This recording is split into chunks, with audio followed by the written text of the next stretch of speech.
ನಾನು ಹೇಳ್ತಾ ಇದ್ದೀನಿ, ಈ ಕೆಲಸವನ್ನ ಕರ್ನಾಟಕದಲ್ಲಿ ಭಾರತೀಯ ಜನತಾ ಪಾರ್ಟಿ ಸದೃಢವಾಗಿದೆ. ಯಡಿಯೂರಪ್ಪನ ಬಿಜೆಪಿ ಬೈದ್ರೆ, ಯಡಿಯೂರಪ್ಪನ ಬೈದ್ಬಿಟ್ರೆ ಇವರಿಗೆ ಬಹಳ ಒಳ್ಳೇದು, ವಿಜಯೇಂದ್ರ ಬೈದ್ರೆ ಒಳ್ಳೇದು. ಕೆಲವರು ಲೋಕಸಭಾ ಸದಸ್ಯರು ಗೆದ್ದಂತವರು ಕರ್ನಾಟಕದಲ್ಲಿ ವಿಧಾನಸಭೆ ಚುನಾವಣೆ ಪೂರ್ವದಲ್ಲಿ ಜಿಲ್ಲಾ ಪಂಚಾಯತಿ, ತಾಲೂಕ್ ಪಂಚಾಯತಿ ಚುನಾವಣೆ ಬರ್ತವೆ, ಕಾರ್ಯಕರ್ತರು ನೋವಾಗುತ್ತೆ, ಮುಖಂಡರು ನೋವಾಗುತ್ತೆ. ಏನು ಕರ್ನಾಟಕದಲ್ಲಿ ಭಾರತೀಯ ಜನತಾ ಪಾರ್ಟಿ ಅಧಿಕಾರಕ್ಕೆ ಬರಬಾರ್ದ? ನಿಮ್ಮ ಪ್ರತಿಷ್ಠೆಗಳು ಬದಿಗೊತ್ತಿ ರಾಜ್ಯದ ಅಧ್ಯಕ್ಷರ ಜೊತೆ ಕೈ ಜೋಡಿಸಬೇಕು. ಇಲ್ಲ ಅಂದ್ರೆ ಭಾರತೀಯ ಜನತಾ ಪಾರ್ಟಿ ಸಭೆ ಕರೆದಾಗ ನಾವೀಗಾಗಲೇ ಮಾಜಿ ಸಚಿವರುಗಳು, ಮಾಜಿ ಶಾಸಕರುಗಳು, ಮುಖಂಡರುಗಳು, ಹಾಲಿ ಶಾಸಕರು ನಾವು ಚರ್ಚೆ ಮಾಡ್ತೀವಿ.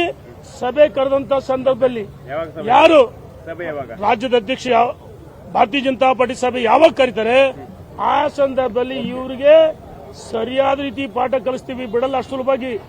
ದಿವಸ ಬರೀ ಯಡಿಯೂರಪ್ಪನ ವಿಜಯೇಂದ್ರ ಬೈಯೋದ ಕೆಲಸನ ಈ ಬಿಜೆಪಿ. ನಾನು ಹೇಳ್ತಿದ್ದೀನಿ, ಯಾರು ಪರದೆ ಹಿಂದೆ, ತೆರೆ ಹಿಂದೆ ಏನು ತೊಟ್ಲು ತೂಗು ಮಗುಚಿ ಹುಡ್ತಾರಲ್ಲ, ಕೆಲವು ಲೋಕಸಭಾ ಸದಸ್ಯರು, ಎಲ್ಲರಲ್ಲ, ಕೆಲವರು ನೇರವಾಗಿ ಅಖಾಡಕ್ಕೆ ಬರಬೇಕು. ನಿಮಗೆ ತಾಕತ್ತಿದ್ರೆ ಏನ್ ಬಿಜೆಪಿ ಅಸ್ಥಿರ ಮಾಡಕ್ ಕೊಟ್ಟಿರಾ?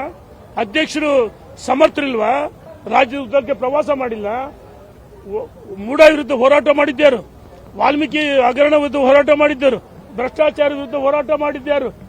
ಇವತ್ತೇನು ಅನ್ಯಾಯ ಆಗಿದೆ ಅಲ್ಲ ರಾಜ್ಯ ಜನರಿಗೆ? ಬಾಣಿಯಂತೆ ಸಾವಾಗಿದೆ, ನವಜಾತಿ ಶಿಶುಗಳು ಸಾವಾಗಿದೆ. ಮೂಡ ಹೋರಾಟ ಭ್ರಷ್ಟಾಚಾರ ಬಯಲಿಗೆ ಎಳಿಲಿಲ್ಲ. ಪಾದಯಾತ್ರೆಯಲ್ಲಿ ಯಾಕೆ ಪಾಲ್ಗೊಳ್ಳಿಲ್ಲ? ವಾಲ್ಮೀಕಿ ನಿಮ್ಮ ಹಗರಣ ಅದರಲ್ಲಿ ಯಾಕೆ ಪಾಲ್ಗೊಳ್ಳಿಲ್ಲ? ಪ್ರಿಯಾಂಕಾ ಖರ್ಗೆ ಅವರು ಗುತ್ತಿಗೆದಾರ ಸಾವಾಯ್ತು. ಪ್ರಿಯಾಂಕಾ ಖರ್ಗೆ ಅವರು ರಾಜೀನಾಮೆ ಕೇಳ್ತಿದ್ದೀರಾ?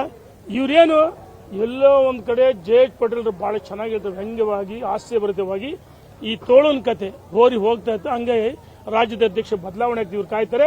ಸೂರ್ಯಚಂದ್ರ ಎಷ್ಟು ಸತ್ಯ ರಾಜ್ಯದ ಅಧ್ಯಕ್ಷ ಬದಲಾವಣೆ ಸಾಧ್ಯವೇ ಇಲ್ಲ. ಅವರ ನೇತೃತ್ವದಲ್ಲಿ ಮುಂಬರುವ ಚುನಾವಣೆಗಳು ಹೋಗ್ತಿದ್ದಾರೆ.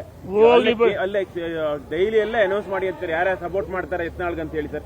ನಾನು ಹೇಳ್ತೀನಿ, ಸಚಿವರಂದ್ರಲ್ಲ, ಕೇಂದ್ರ ಸಚಿವರಲ್ಲ, ನಾನು ಸಚಿವರ ಬಗ್ಗೆ ಮಾತಾಡಲ್ಲ. ಕೆಲವು ಲೋಕಸಭಾ ಸದಸ್ಯರು ಉಂಡು ಹೋದ ಕೊಂಡು ಹೋದಂತ ಕೆಲವರು ಅದಲ್ಲ, ನೇರವಾಗಿ ಈ ಭಿನ್ನಮತವನ್ನು ಯಾರು ಬೆಂಬಲಿಸ್ತಿದ್ದಾರೆ, ಇದು ನಾನು ಹೇಳಿದ್ದಲ್ಲ, ನೀವು ಹೇಳಿಲ್ಲ, ಮಾಧ್ಯಮಿಸ್ತಾ ಇದ್ರು, ಅವ್ರು ಹೇಳಿದಂತ ಮಾತು. ನನ್ನ ಬಗ್ಗೆ ಕೆಲವು ಲೋಕಸಭಾ ಸದಸ್ಯರು ಬಹಳ ಪ್ರೀತಿ ಇದೆ, ಕೇಂದ್ರದಲ್ಲಿ ನನ್ನ ರಕ್ಷಣೆ ಮಾಡ್ತಾರೆ. ನಿನ್ನನ್ನು ರಕ್ಷಣೆ ಮಾಡ್ತಕ್ಕಂಥ ಯಾರು ಬಹಿರಂಗ ಅವರು ಬರಬೇಕು, ಇವ್ರು ಹೇಳ್ಬೇಕು. ಇಲ್ಲ ಅಂದ್ರೆ ನಾಳೆ ನಡೆಯುವ ಯಾವ ಸಂದರ್ಭದಲ್ಲಿ ಪಕ್ಷದ ಸಭೆ ಕರೆದಾಗ ಅಂತವ್ರು ಪ್ರಶ್ನೆ ಮಾಡ್ತೀವಿ. ಈ ಭಿನ್ನ ಮತಕ್ಕೆ ನೀವೇ ಕಾರಣ ಅಂತ ನೇರವಾಗಿ ಹೇಳ್ತೀವಿ ಅವರಿಗೆ.